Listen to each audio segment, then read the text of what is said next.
Actually, I picked out the car I have based on the fact that it had airbags on both sides. So that was a factor. It may have been the first car of its type ever made with airbags, but I think I think my car actually it's both heavy and has airbags, and that those are two primary factors in safety. I don't think I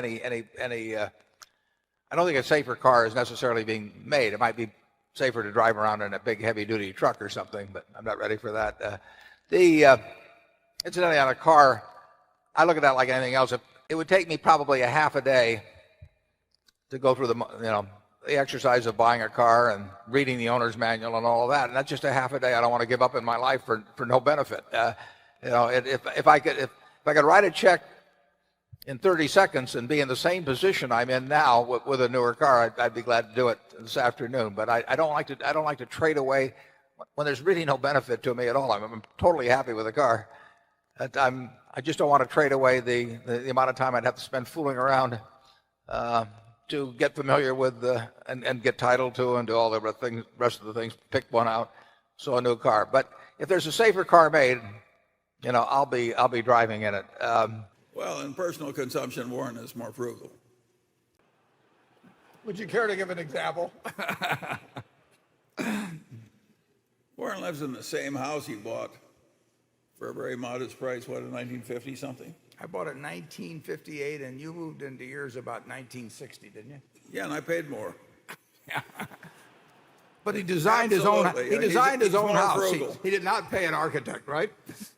I did. I paid an architect $1,900. It was as much as 30% of the normal price. Yeah.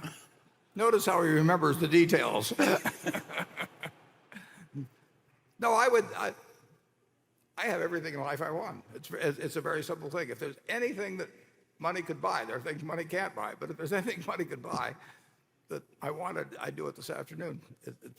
I wouldn't have any problem with that at all. I do not think that standard of living equates with cost of living beyond a certain point. I mean, up to a certain point, there's no question that it does. I mean, in terms of having good housing, good health service, good food, everything. But good transportation. But there's a point, I think, if anything, you start getting inverse correlation. My life would not be happier. In fact, it'd be worse if I had 6 or 8 houses or a whole bunch of different things I could have. It just doesn't correlate. And so having everything I have, I mean, you can't have more than that. And that doesn't really make any. It makes a difference up to a point. I mean, you can start thinking a lot differently when you got to X, but when you get to 10X or 100X or 1,000X, it just doesn't make any possible difference. But, Charlie, can you? Frugality basically has helped Berkshire, and I look out at this audience and I see a bunch of understated frugal people too. We collect you people. But forget about it this weekend.